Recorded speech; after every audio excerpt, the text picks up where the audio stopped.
Or not, there is a cost to love. Everything in this world costs, even salvation. Salvation is free, but once you receive the Lord, there is a price to be paid, which means you give your life in exchange for His life. You give up your desires, or I give up my desires in exchange for His desires. So there's a trade-off. There's a cost to it. It's just like when you're dating someone.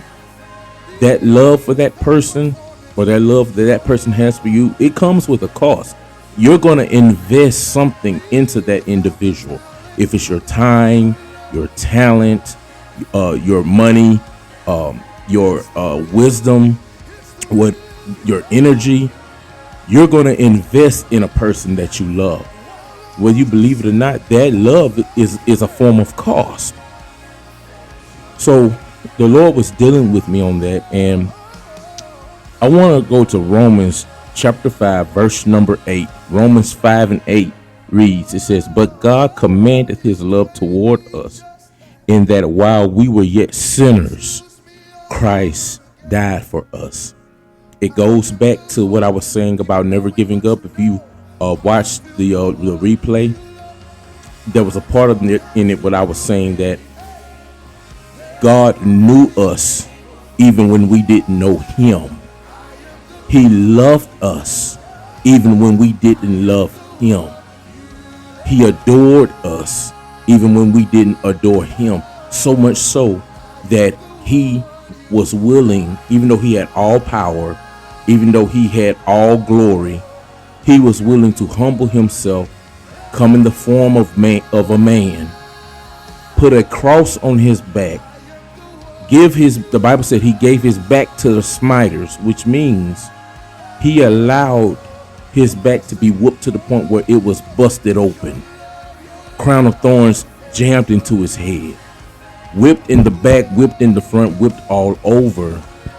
And then on top of that, He took His cross and walked an equivalent of 3 miles uphill, laid down on that cross, and allowed nails the size of railroad spikes to be nailed into His hand and feet.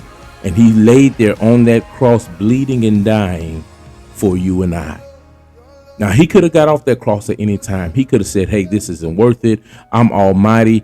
I created the world. I created the ones that put me on the cross. I created you. Hey, I don't have to deal with this. Y'all just get what you get." But His love for us kept Him hanging on that cross. His love for you kept Him hanging on that cross. He died for our unrighteousness. He died for our sins. He died so that you have the right to live. He died so that you can live. And a lot of us do not fathom the type of sacrifice that it takes. Like, any of us is willing to look at our spouses or look at our children and say, "I'll die for them." You may look at your parents and say, "I'm willing to die for them." But are you willing to die for people that you have never met before? Are you willing to die for people that you don't even know, that doesn't know you, and some that won't even care about the sacrifice that you're making for them, but you do it anyway because you love them even though they don't know you? Are you willing to die for a complete stranger? And I'm pretty sure, not 10 times out of 10, our answer is no. We're not going to die for that homeless man or that homeless woman sleeping under that bridge. Half of us won't even buy them something to eat. So dying for them is out of the question. Do you know what type of love that is?